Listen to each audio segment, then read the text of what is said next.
Բարև ձեզ հարգելի հեռուստադիտողներ, հայ ազգայնականության աստղաբույլը մեզ միշտ պարգևել է լուսատու եւ նվիրական անհատականություններ եւ ահավասիկ եւս մեկ նվիրական անուն Շահան Նաթալի, ինչքան հանրահայտ, գրեթե նույնքան էլ անհայտ եւ դեռևս ցավոք ըստ արժանվույն չգնահատված։ Հայորդիներ հաղորդաշարի այսօրվա հաղորդումը նվիրված է հայոց նեմեսիս Շահան Նաթալուն։ Մեր հաղորդման հյուրերն են բանասիրական գիտությունների տեխնացու քաղաքագետ Հրազդան Մադոյանը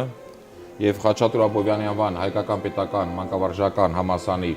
դասախոս պատմական գիտությունների տեխնացու դոցենտ Խաչատուր Ստեփանյանը։ Հարգելի հեռուստադիտողներ, այժմ դիտենք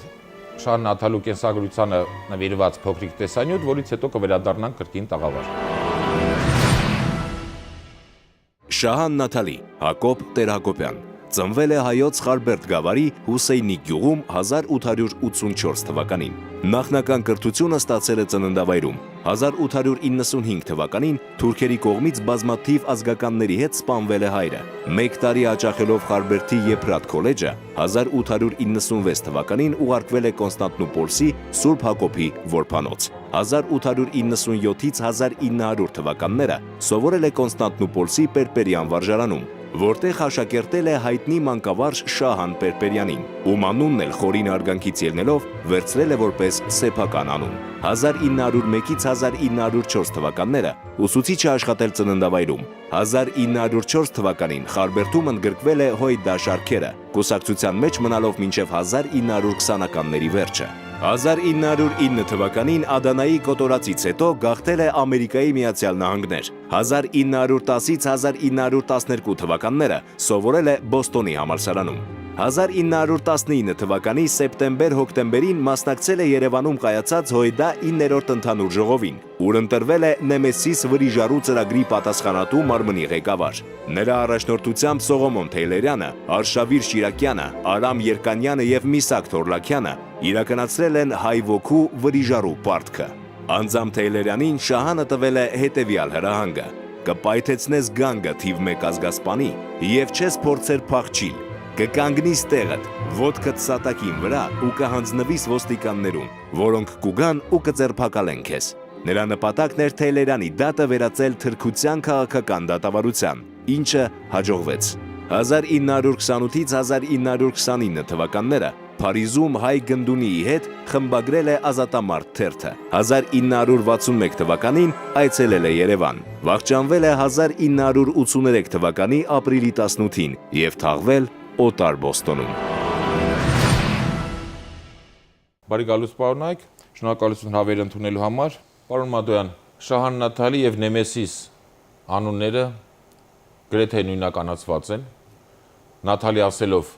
որպես կանոն հասկանում ենք Նեմեսիսը եւ հակառակը։ Բնական է, որովհետեւ Նեմեսիսի ոգևորող կազմակերպիչ շարժողուժը առաջերտին Շահան Նաթալին էր։ Շահան Նաթալին այն մարդն էր, որը միայն մի գաղափար ուներ եւ մի նպատակ ուներ՝ պատժել հանցագործներին, ընդ որում պատժել ոչ թե թիկունքին կրակելով, ոչ թե այնպես, որ ոչ ոք չիմանար, պատժել հրապարակավ, այսինքն խոսքը ավելի շուտ եւ ավելի շատ ոչ թե պատժելու մասին էր գնում, որքան դատավճիռը իրականացնելու մասին էր գնում։ Արդարահատույց Արդարությունը հաստատելու մասին էր գնում, դա վրիժառություն չէր, վրիժառուները մի քիչ ուրիշ ձևի են աշխատում։ Եվ մենք ի պատիվ մեր ազգի մենք շատ հաճախ սովորություն ունենք, բաց սովորություն է միանգամայն փնովել եւ ասել որ մեզ մոտ էսեվա, տենեվա, մենք այսպես ենք, մենք այնպես ենք, բայց այդ նման գործողություն երևի մարդկության պատմության մեջ առաջին անգամ Շահան Նաթալին ընկերների հետ ձեռնարկեց, Շահան Նաթալին, Արմեն Գարոն, Մերժանովը եւ հրաների Մոսադը, որ երկրորդ աշխարհամարտից հետո տարբեր երկրներում ծաղուծուկերից բռնում հանում էր նացիստներին եւ կանգնեցնում էր դատարանի առջեւ, բնավել առաջինը չէին, նրանք գիտեին ինչպես է պետք անել, որովհետեւ Նեմեսիսի փորձը արած աչքների առաջ որ մենք հայրով մի սովորություն ունենք ու թող սա բոլոր օտարները մեր հայության ազգային շահերին վնասել փորձողները լավ գիտակցենականներն օղանեն, որ անցնի 1 տարի կամ 10 տարի, 100 տարի հայը միշտ իր պատժիչ, իր արտարահատույց գործողությունը անպայման պետք է կատարի։ Պարոն Ստեփանյան, հանրությանը Շահան Նաթալին հայտնի է որպես նեմեսիս գործողությամբ։ Մինչդեռ Շահան Նաթալին բազմաթիվ հրապարակախոսական, ազգային հրապարակախոսական ուղղվածության գրքերի եւ հոդվածների հեղինակ է, ընդ որում այդ նրա բոլոր աշխատությունները անխտիր նա ուղղել է հայ երիտասարդին, գրել է հայ երիտասարդության համար, հատկապես երիտասարդության վրեժով լեցուն հատվածի համար։ Իսկապես Շահան Նաթալին նաև հայ ազգայնական մտքի կարկառոն ներկայացուցիչ է եւ իր հրապարակված աշխատություններից պետք է առանձնացնեմ թուրքերը եւ մենք արժեքավոր գործը, որտեղ դասական դարձած որտեղ փաստորեն Շահան Նաթալին յուրովի մոտեցում է առաջարկում հայ-թուրքական հարաբերություններին ընդհանրապես, ինչպես պետք է վերաժողովել այդ հարաբերությունները, ինչպես պետք է վերագնահատել դրանք եւ համաձայն այդ վերարժևորումների, վերագնահատումների նոր ուղղություն առաջարկում, ճիշտ ուղղություն, իմ կարծիքով, հայ-թուրքական հարաբերություններում, որոնք կարելի է բաժանել մի քանի խմբավորումների։ Նախ վերագնահատման առումով, որ պետք է հայ-թուրքական հարաբերություններում մեր ունեցած անհաջողությունները չբարթել այլ ժողովուրդների վրա, այլ պետությունների վրա, ոչ եվրոպացին, ոչ ամերիկացին, ոչ էլ ռուսը, մեղավոր չպետք է համարենք հայ-թուրքական հարաբերություններ մեր ունեցած փորձանքների անհաջողությունների համար։ Առաջին մեղավորը մենք չհամարենք։ Առաջին մեղավորը նախ եւ առաջ մենք ենք։ Մյուս կարևոր հանգամանքն այն էր, որ հատկապես ազգային ազգագրական շարժման ժամանակ Շահան Նաթալու կարծիքով մենք յուրացրեցինք միայն բալկանյան ժողովուրդների փորձը, սակայն հաշվի չառանք, որ թուրքերը նույնպես յուրացրել են այդ փորձը եւ արդեն հայերի հետ հարաբերություններում իրենք այդ բալկանյան ժողովուրդների փորձը կիրառեցին, հաշվի առան եւ հայերի հանդեպ ավելի ագրեսիվ, ավելի կազմակերպվածով փորձեցին լուծել խնդիրը, որը ծառացած էր Օսմանյան կայսրության առջև։ Մյուս կարևոր խնդիրը, որին կարելի է անդրադառնալ, այն էր, որ Շահան Նաթալին պնդում է, որ անկախ մեր դիրքորոշումից մենք Օսմանյան կայսրությունում մեզ խելոք կպահեինք, կընդդիմանայինք, թուրքը արդեն որոշել էր, որ պետք է կռվեր։ Կռիվը հայ-թուրքական կռիվը անխուսափելի էր եւ մտածել, որ եթե մենք չըմբոստանայինք, հայդուկային շարժում չլիներ, բողոքներ չլինեին, թուրքերը մեզ որևէ ճնշման չէին ենթարկի, պարզապես միապետություն է։ Թուրքը արդեն որոշել էր, հանգել էր այն եզրակացության, որ հանուն իր ծրագրերի իրականացման Հայաստան եւ հայ ժողովուրդը խոչընդոտ են եւ այդ խոչընդոտը վերացնելու միակ ճանապարհը համարում էր հայերին ոչնչացնելը։ Ցավոք այդ սխալ, հիմնավորապես սխալ եւ վտանգավոր մտայնությունը հիմա էլ որոշ խավերի մոտ կա, որ եթե Թուրքի դեմ չպայքարեին,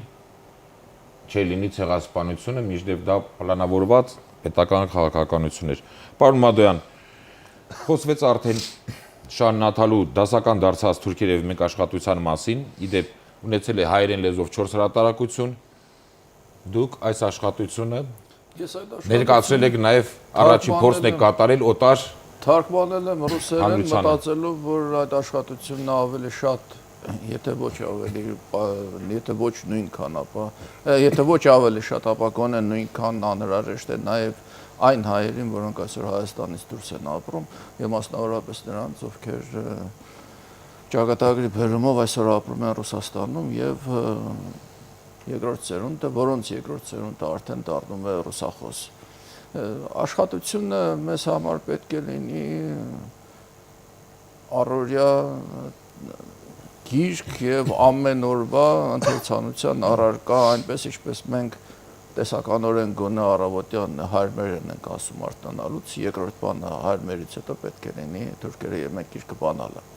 Այսինքն այս գիրքը յուրաքանչյուր հայի սեղանի գիրք պիտի լինի։ Սա պետք է լինի յուրաքանչյուր հայի սեղանի գիրք եւ ես ուզում եմ ասել մի բան, որ կարեւոր է, Շահան Նաթալու մտավախությունները այդ թուրքերը եւ մենք աշխատության մեջ պետք է ասեմ, որ մասամբ ծրվեցին մեր երրորդ հայրենական պատերազմի ժամանակ Արցախյան ազատամարտում, երբ մենք ապացուցեցինք, որ ցեղասպանության դասերը, որը մեզ տվել են թուրքերը եւ որոնց անհրաժեշտության մասին խոսում էր ինքը Շահան Նաթալին, երբ որ ասում է, որ մենք պետք է թուրքից սովորենք պետություն ստեղծել եւ ազգ ստեղծել։ Երբ ասում էր, որ Թուրքիի ամենավերջի գյուղի ամենաետին Մուխտարը պետական մտածող մարդ է, այն դեպքում երբ մենք պետական մտածող հայրեր ցավոք սրտի չունենք, այդ ամենը փարատվեց երրորդ հայրենական պատերազմի ժամանակ, երբ մենք իմ կարծիքով ես մի քանի անգամ գրել եմ դրա մասին եւ ոչ միայն ես եմ այդ կարծիքին նաեւ իմ ընկերները, Արցախյան պատերազմում մենք կարողացանք անել 3 կարևոր բան, որոնք նախանշել էր Շահան Նաթալին ի դեպ։ Առաջինն այն էր, որ մենք Հայաստանը մաքրեցինք Թուրքից։ Դա ամենամեծ բանն էր, որովհետև մենք մեր թիկունքում արդեն այդ 5-րդ շարասյունը չունեինք եւ հանգիստ կարող էինք ճակատում կռվել։ Այդ կարևոր հանգամանքը Նաթալին շեշտում է Հայաստանի առաջին հանրապետության պարագայում։ Հայաստանի ասում է միակ բանը, որ կարողացավ հավանել սովետական Հայաստանը, դա այն էր, որ Հայաստանի տարածքը մաքրեց թուրքերից։ Ինչ գնահատական էր, որ մենք այդ գործողությանը տանք, պետք է ընդունենք, որ դա միակ ճիշտ գործողություն է։ Եվ մնայուն է դա է լինելու։ Մնայուն է դա է լինելու։ Երկրորդը մենք մեր մեջ կոտրեցինք վախը, որի մասին եւս խոսում է Շահան Նաթալին, եւ ապացուցեցինք, որ մենք կարող ենք կռվել Թուրքի դեմ ճակատի ազնիվ ճակատամարտում եւ այդ ճակատամարտում մեզ հաղթել հնարավոր չէ եւ Թուրքի ձեռքից քաղաք գրավեցինք։ Հող ազատագրեցինք, մեր հողերը հետ բերեցինք։ Քաղաքը Թուրքի ձեռքից առնելը երևի ավելի կարևոր բաներ, քան մնացած ամեն ինչը, որովհետև բոլորս գիտենք Աղդամը Ադրբեջանի 3-րդ քաղաքն էր բնակչությամբ եւ այսօր հին հայկական Աղդամ քաղաքն է, իդեպ նույն բանը Թուրքիայում է կատարվում, մի քիչ շեղմենք թեմայից։ Հիմա որ բանը որ նայում ես տեղանունը թուրքականացված տեղանունը դուրս է գալիս, որ տակը հայկական բառ է, մասնավորապես այդ թնդուրեկը, որ կա Շնորհակալություն պարոն Մադոյան, հարգելի հեռուստադիտողներ, այժմ կրկին փոքրիկ ընդմիջում կատարենք եւ ծանոթանանք մեր հայրենակիցները ինչքան են տեղեկացված Շահան Նաթալու մասին։ Շահան Նաթալին, եթե չեմ սխալվում, եղել է Նեմեսիս գործողության կազմակերպիչներից մեկը, կարող եմ Նեմեսիսի մասին ասել, որ նա ունեցել է բազմաթիվ վրիժառուներ։ Շահան Նաթալին այն հայ վրիժառուներից մեկն էր, ով գլխավորեց Նեմեսիս գործողությունը։ Նյութական ապահովումն է Շահան Նաթալիի եւ Գրիգոր Մերժանովին հանձնարարված։ Շահան Նաթալին դա գրական անունն է, իսկ նրա իսկական անունը Հակոբ Տեր Հակոբյան։ Նեմեսիս գործողության ժամանակ հայտնաբերվեցին եւ ոչնչացվեցին, սպանվեցին այն սրիկաները, ովքեր մեր հայ ժողովրդի ցեղասպանության անմիջական որոշագործներն էին, անմիջական մասնակիցները եւ նրանց որոշումների արդյունքում էր ի կատարածվել հայ ցեղասպանությունը։ Նեմեսիս գործողության արդյունքում դատավճիռ իրականացվեց այն ոչրագործների Թալյաթի, Էնվերի, Բեայդին Շաքիրի, դոկտոր Նազմի եւ մի շարք թուրք սրիկաների նկատմամբ, ովքեր իրագործել էին ցեղասպանությունը։ Դաշնակցություն կուսակցությունը 9-րդ համագույմանում որոշեց ստեղծել մի հայ վրիժառուների մարտական խումբ, որը դատավճիռ էր տեսնելու թուրք պարագլուխների հետ, եւ որոշվեց, որ այս խմբի ղեկավարը լինելու է Շահան Նաթալին, որը ղեկավարել է այս վրիժառուների խումբը, սակայն հետագայում այս խումբը վերանվանվեց Նեմեսիս անվանումը եւ ստացավ եւ իր մարտական գործողությունները սկսեց 1921 թվականից ու սկսեց իր դատավճիռը տեսնել թուրք պարագլուխների հետ, հենց այս ամենի գործողություն ղեկավարում էր Շահան Նաթալին։ Նեմեսիսի կազմավորման հենց հիմքը դրել է Շահան Նաթալին իր ստեղծած վրիժառուների խմբով եւ հենց ղեկավարը հանդիսանում է ինքը Շահան Նաթալին, կազմակերպիչը եւ գլխավոր ուժը հանդիսանում էր նա։ Նեմեսիս գործողության հենց ակունքում կանգնած էին Շահան Նաթալին, Արմեն Գարոն, Ընդհանրապես շատ բեղուն գործունեություն ծավալեց Նեմեսիսը, ցուցակագրվեցին 650 անուն թուրք ու հայ դավաճաններ, ովքեր պետք է մահապատժի ենթարկվեին, դրանցից իրականացվեց միայն 41-ի դատավճիռը։ Շահան Նաթալիի դերը շատ մեծ էր Նեմեսիսի գործունեության շրջանակներում, հենց միայն այն, որ 1922 թվականի ապրիլի 17-ին Բերլինում իրականացված Ջեմալ Ազմիի ու Բեայդին Շաքիրի, ովքեր 13,000 հայ մանուկներ կողովներով նետել էին Սև ծովը ու հպարտություն էին արտահայտում դրա հետ կապված, հենց վերջին երկուսի սպանության մեջ մեծ դեր խաղաց Շահան Նաթալին, 6 հոգանոց խումբը, որ ուղարկվել էր Բերլին հենց նրանց երկուսի սպանությունն իրականացնելու համար, ղեկավարում էր Նաթալին, եթե չեմ սխալվում, 3 հոգի պետք է իրականացնեին սպանությունը, դատավճիռը, մյուս 3-ը, որի մեջ էր նաև Շահան Նաթալին, հետախուզումը, նրանց բնակարանների, ապրելու վայրի հետ կապված բոլոր տեղեկությունները, այդպես եթե չլիներ 6 հոգանոց խմբի մեջ նաև Շահան Նաթալին, դժվար թե իրականանար Սայիդ Ջեմալ Ազմիի ու Բեայդին Շաքիրի սպանությունը։ Պարոն Ստեփանյան, Արցախյան ազգային արտակարգական պատերազմի մասին խոսք գնաց, այդ առումով Շահանի խոսքերն եմ ուզում մեջ բերել, նա միշտ գրել է իր խոսքերով գրել եմ այն քիչերուն համար, որ չեն վախնար սրբազան խելագարությունների անգամ, ապրելու համար ավելի երկար, քան թուրքը։ Ազգերը փրկված են միշտ խելագար քիչերու ձեռքով, եւ հայ ազգը զուրկ չէ սրբազան խելագար քիչերի, որովհետեւ անապատի ավազի չափ շատ են ավազացած նահատակները։ Ինչպես Նեմեսիս գործողության ժամանակ են այդ արդարացույց ակտերը կատարողները սրբազան խելագարներ, այնպես էլ Արցախյան պատերազմը կրկին ապացուցեց, որ հատկապես սկզբնական տարիներին, երբ որ դեռ կանոնավոր պետական բանակը չկար, Շահումյանի պարտիզանական շարժումը Արցախյան պատերազմի ընթացքում իսկապես խելագարություն էր։ Շահեն Մեղրյանի գլխավորությամբ մի քանի խենթ երիտասարդներ դեսանտ իջան Շահումյանի անտառներում եւ երկար ժամանակ հերոսական ազատագրական պայքար էին մաղում ոչ միայն Ադրբեջանի, այլև Խորհրդային Միության օմոնական ուժերի դեմ։ Եվ ընդհանրապես, եթե հիմա վերլուծում ենք երկար ընթացքը, նույն Շուշիի ազատագրում ինքը խելագարություն էր։ Շուշիի ռազմավարական դիրքը այնպեսին էր, որ շատ դժվար էր դա անել, եւ դա արվեց միայն հավատի եւ խելագարության շնորհիվ։ Ես ուզում եմ անդրադառնալ նաեւ այդ Շահան Նաթալու մաքրագործման քաղաքականությունը, որովհետեւ ես իսկապես արժևորում եմ ժողովրդագրական առումով երկիրը գործընթացին հայկականացնելը, հայ բնակչության բնակեցնելը եւ նույնիսկ Զանգի Բասարի մաքրագործումը ավելի արժևորում, քան Սարդարապետի հերոսամարտը։ Մի քիչ ավելի հեռանկարային առումով է չափազանցեցնում է, բայց ուզում է դրանով փորձում է արժևորել, որ Զանգի Բասարը այսօրվա Մասիսի շրջանի մաքրելը շատ կարևոր է, որովհետեւ Մասիսից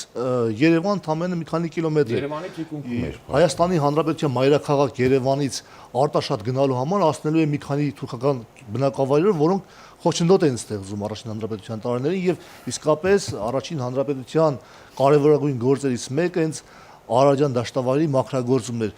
Այնքան կարևոր, որքան ասենք Սյունիքի պահպանումը, Լոռիի ազատագրումը, ոչնչով Զանգի Բասարի եւ Վեդի Բասարի մաքրագործումը, որ արժևորում է Շահան Նաթալիի թուրքերի եւ մենք աշխատության մեջ, չի զիջում Սյունիքի Հայաստանի կազմում պահելուն եւ Լոռին ազատագրելուն։ Այսինքն կարող ենք ասել, որ հետագա տարիներին նաեւ մեր օրերում հայացման գործընթացը, որ տեղի ունեցավ, դա նաև Շահան Նաթալու падգամի կյանքում կեցագործում էր։ Անգեսնելու համար խոստովանենք, որ Խորհրդային Միության տարիներին որոշ բնակավայրեր նորից վերաբնակեցվեցին թուրքերով, հատկապես Ղափենում որոշ, բայց այնուամենայնիվ մաքրագործում այնքան շատ էր, կարևորը այն էր, որ մաքրագործմանը միանգամից հետևում էր արևմտայի գաղթականների վերաբնակեցմամբ։ Թալինի ամբողջ շրջանը վերաբնակեցվեց սասունցիներով եւ մշեցիներով։ Եվ այս հանգամանքը Արարատյան դաշտավայրում վանեցներ վերաբնակեցվեցին եւ այս հանգամանքը որոշ առումով սանձեց խորհրդային իշխանություններին, որպեսզի շնորհակալություն ամբողջությամբ չվերադառնան։ Պարոն Մադոյան, Շահան Նաթալին իր բազմաթիվ աշխատություններում կարմիր թելի պես անցկացնում է հետեւյալ միտքը, որ թուրքը պայքարում էր հայ ժողովրդի դեմ հավաքական առումով, իսկ հայը միշտ թուրքի դեմ պայքարել է որպես անհատի դեմ։ Եվ նա խորհուրդ էր տալիս ու եւ իր տված խորհուրդը падգամը հիմնավորապես ապացուցում, որ հայը նույնպես պետք է նմանօրինակ քաղաքական կամ ռազմավարական դիրք Որթեգրի Թուրքի նկատմամբ։ Ինչ կարծիք եք։ Միանգամայն համաձայն եմ եւ Ղարաբաղյան պատերազմն է դրա ապացույցն էր։ Կոմանդոսը Արկադի Տեր-Թադևոսյանը, որը եւ շատ լավ ճանաչում է, միանգամ մի բան ասաց, ասում է ես տարբեր երկրների շտաբներում եմ եղել, որպես այն ժամանակ նախարարի տեղակալ էր ինքը Հայաստանի բանակի նախարարի տեղակալ, պաշտպանության նախարարի տեղակալ եւ ամենտեղ ասում են ինձ ընդունում են մեծագույն հարգանքով, նրանք ինձ չեն հարգում, ես նրանց համար ոչինչ չեմ։ Նրանք հանձինս ինձ ասած հարգում են մի բանակի ներկայացուցիչ, որը հաղթանակ է տալու։ Նա շատ պատկերավոր ասաց, որն իր ազգի ոտը տրորողի քիպերանն է ջարդել։ Նրանք հարգում են ուժը։ Ուժը կոտրել է ուժը, այսպես է, եթե դու ուզում ես, գիտեք, գնում է բնության պայքարը ամբողջ կենթանական աշխարհում է, ծառերի մեջ էլ այդ նույն պայքարը գնում։ Կամ դու պիտի, եթե դու չես առաջ գնում, դու պիտի նահանջես։ Եթե դու պատասխան համարժեք հարված չես տալիս, մի բաներ գերազանցելով, ուրեմն նշանակում է քեզ կհարվածեն։ Քեզ ոտքի տակ կա։ Շահան Նաթալու գաղափարախոսություն ամբողջությամբ այդ ուժի քարոզներ, ուժի ներարկումը հայ ժողովրդին։ Շահան Նաթալին այդ ամբողջով անցել էր եւ հետաքրքիր է Երվանդ Օտյանը գրում է, որ Հակոբը Տեր Հակոբյան այն ժամանակ նա դեռ Շահան Նաթալի չէր, ասում է ինձ ասում էր թե պոլիս վերադառնաք դա ես պիտի թերթ հրադարագեմ, արի միասին գրենք։ Հետո ասում է ես պոլիս եկա, պարզվեց որ ինքը ուրիշ գործերով է զբաղված եւ Շահան Նաթալու համար դրանք ավելի կարեւոր գործեր էին, քան թերթ հրապարակելը։ Նա գործի մարդ էր եւ փայլուն ապացուցեց, որ հայը, որը ուզում է պայքարել, պայքարող է եւ հայը, որ ուզում է չի ուզում մեռնել, երբեք չի մեռնի։ Շնորհակալություն։ Հարգելի հեռուստադիտողներ, այժմ կրկին փոքրիկ ընդմիջում կատարենք եւ ծանոթանանք Շահան Նաթալիի հայրենատիրական քարոզչական նպատակ հետապնդող մտքերին։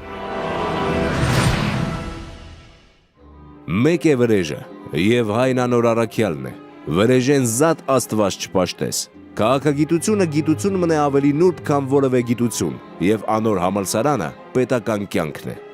Օտարին մեղքն ու պատասխանատվությունը ժխտած չեն կլար երբեք։ Մեր աղետներուն մեջ, եթե կրկնենք ու երեքնենք, որ որքան շատ հույս դնենք օտարին վրա, ով կուզե ըլա այդ օտարը, այնքան քիչ կլա մեր իրավունքը օտարի պատասխանատվության մասին խոսելու ու ընդհակառակը։ Օտարը այո, մեղքեր շատ ունի մեզ հանդեպ։ Օտարը այո, անկախ մեր ուժերեն շատ կապեր ունի մեզ հետ, բայց օտարը օտար է, հայ չէ։ Անկնայի իրերուն վրա այնպես, ինչպես որ են, եւ անոնց կուտա այն, ինչ որ կարժե։ Եթե ճանչնայինք մեր մահին մեծությունը եւ հոգեվարքին ահավորությունը, այլևս քիչ պիտի խոսեինք օտարներու պատասխանատվություններուն վրա եւ մեր խոսքը պիտի ըլլար գործը։ Թուրքին վնասն ու քայքայումը հային շահն է, ամեն պարագայի տակ։ Ոչ ոք, ոչ մեկ ազգ ու ժողովուրդ այնքան իրավունք ունի վրեժխնդիր միտքերու նվիրվելու ուխտված կերպով, քան հայը, որովհետև ոչ ոք այնքան տմարդորեն կոտորվեցավ, դավաճանվեցավ, բնաջնջվեցավ ու կհոգևարի։ Այս իրավունքը իր գոյության արդարացումը կստանա մեր զոհերեն եւ մեր գոյամարտի սրբազնութենեն։ Թուրքը ֆեսով թե գլխարկով, շալվարով թե տաբատով, շերիաթով թե զիուցերիական օրենքներով, արաբերեն թե լատինական տառերով նույն թուրքն է, ոչրագործ եւ հայակեր։ Ոչ միայն նույնն է, այլ ավելի նրբացած, լրբացած ու համայնակուլ։ Չգիտեմ որքան ծանոթ է ձեզ իմ կյանքը։ 1895-ի Համիդյան յաթաղանով որփուք մտասնամյա։ Հորս արյունը միշտ թաց ու տաք է եղած ու ուրվական դարձած 1915-ի Թալիաթյան հայասպանության ոճիրով։ Եվ ուխտս դարձած թուրքին հատուցանել իր ոճիրը թուրքի պես։ Այդ է ճամփաս ու որոնումները զենքերու։ Ահա թե ինչու զիշ չեն գոացներ գրիչն ու ողբն ու կոցը։ Ոչ ոք թող ինձ տարիքի ու այլ չկմեղանքներ չփորձե։ Բոլորեդ տարեց են։ Եվ ոչ մեկիդ կզիջեմ առաջնությունը, ուխտիս կատարումը իր իսկ ձեռքով ընելու մեջ եւ իբր կտակ ձգելու անոնց, որ պիտի ծնեն ու գան։ Պարոն Ստեփանյան, դուք ամբողջ օրը շփվում եք եւ զբաղվում եք մեր երիտասարդ սերունդի դաստիարակությամբ, նրանց կրթությամբ։ Ինչքանով է մեր հայ երիտասարդը տեղյակ Շահան Նաթալու մասին եւ առավել եւս ինչքանով է նա տոգորված Շահան Նաթալու գաղափարախոսությամբ, նրա քաղաքական հայացքներով վրիժառությամբ, այդ արդար ուժի գաղափարով։ Ճիշտ ասած, Շահանաթալու մասին շատ քչերը գիտեն ցավոք սրտի, բայց գաղափարախոսությունը, որ միայն Շահանաթալուն չէր, ամբողջ այդ սերունդին էր, իսկապես տեղյակ են եւ ես պետք է ուրախությամբ նշել, որ ունենք սերունդ, որը նույնիսկ ոչ միայն տղաներն, այլև աղջիկները պատրաստ են պայքար մղելու, մարտի մղելու եւ տղաներին մարտի մղելու հանուն սեփական երկրի ազատության եւ հայրենատիրության։ Ընդ որում որոշ դեպքերում ես զարմանալիորեն նկատել եմ, որ աղջիկները ավելի ագրեսիվ են դրամադրված այս հարցերում, քան տղաները, որը միայն ագրեսիվ չէ, ավելի հետևողական են։ Դա բնական է։ Ամբողջ կենտրոնական աշխարհում է։ Եվ երբ որ ներկա բոլորը վերջերս հայոց ցեղասպանության վերաբերում դասախոսությունս ներկայացնում է, որ այնտեղ որտեղ որ մենք հերոսաբար կռվեցինք, չպարտվեցինք, որտեղ որ հերոսաբար կռվեցինք, չկոտորվեցինք, եւ որտեղ որ կոտորվել ենք, նախընտրել ենք հերոսական մահը ներողություն էշ նահատակ լինելուց եւ կրավորական կոտորվողի այո վիճակից եւ որտեղ որ ապստամբել ենք, հաղթել ենք եւ այն տեսակետը, որ եթե մենք մեծ խելոք պահեինք եւ ջենտլմենություն ցաբրենք որոշ դեպքերում թուրքերը մեզ չէին կոտրել, սխալ է։ Շահանաթալին ասում է, թուրքերը մեզ չեն կոտրել, ոչ թե չեն ուզել, այլ ոչ չեն կարողացել։ Եթե կարողանային, այդտեղ էլ կոտորեին։ Եվ սա կարևոր է նաեւ հետագայի համար։ Հետագա հարաբերությունները եթե թուրքերը միտեղ զիջում է, ոչ թե զիջում է բարեկրթությունից ելնելով, այլ մեն այն հանգամանքից ելնելով, որ ինքը դա չի կարող անել։ Շահանաթալին անգամ ասում է հարկավոր է վերջ տալ այդ ավելնորդ արհեստական ասպետականությանը։ Այո։ Պարոն Մեծմադոյան, վերլուծելով մեր ազատագրական պայքարում գրչի եւ խելքի բազուկի ուժի հարաբերակցությունը Շահանաթալին եզրակացնում է իր խոսքերն է մեջբերում գրիչն ու լեզուն իրենց ուժը միայն բազուկեն կառնեն, մեկ գնդակ 1000 թերթի ու ճառի ուժ ունի։ Համաձայն։ Ընդհանրապես ինչ որ ասում եմ, իհարկե ամենևին չթերագնահատելով խոսքի, գրքի, խոսքն ու գիրքը լավ բան է, ներեցեք, բայց գիտեք, ես գրել եմ դրա մասին, եթե մենք մի քիչ ավելի քիչ մագաղատներ գրեինք, մի քիչ ավելի շատ բերդեր կառուցեինք։ Ռաֆին է ասել։ Եվ քրչի փոխարեն մեր ձեռքը ատրճանակներն ու գնդացիները ավելի շատ լինեին, մենք այսօր մեր երկրի տերը կլինեինք։ Գիտեք, կարելի է քաղաքավարություն խաղալ, ջենտլմենություն խաղալ, բարձր բաների մասին խոսել, բայց աշխարհը այսօրվա օրով, ինչպես եւ միշտ, ինչպես եւ 2000 տարի առաջ, ինչպես երևի եւ 5000 տարի առաջ, միայն մի հրապարակական է ճանաչում, այդ հրամայականը ուժն է։ Ուժն է ծնում իրավունք ամբողջ աշխարհում։ Հակառակ դեպքում, եթե միջազգային իրավունքի նորմաները, որոնք սիրուն գրված են, այդ թղթի գրած թղթից ավել արժեք ունենային, այսօր Ղարաբաղի Հանրապետություններ ճանաչված կլիներ, Ուկրաինայում էլ այդ ջարդն ու սպանդը չէր լինի, որովհետև այդ ամենը հետևանքն է այն բանի, որ մի բան գրված է, բոլորովին ուրիշ բան է արվում։ Այսինքն այդ միջազգային օրենքները գրված են ոչ թե ուժեղների համար, ուժեղները թակած ունեն այդ օրենքների վրա։ Այդ միջազգային օրենքները գրված են թույլերի եւ վախկոտների համար, որովհետեւ նրանց կարողանան սաստել։ Հասկանալի, շնորհակալություն, պարոն Մադոյան, մենք պիտի շարժվենք այն օրենքներով, որոնցով ուժերն են շարժվում։ Հայոց ցեղասպանության 100-ամյակի համապետական եւ համազգային ոգեկոչման շեմին կրկնակի ուժականությամբ վեր է առնում Շահանի արդարացույց կերպարը, իր վրիժառու օրինակով ողենիշ ծառայելով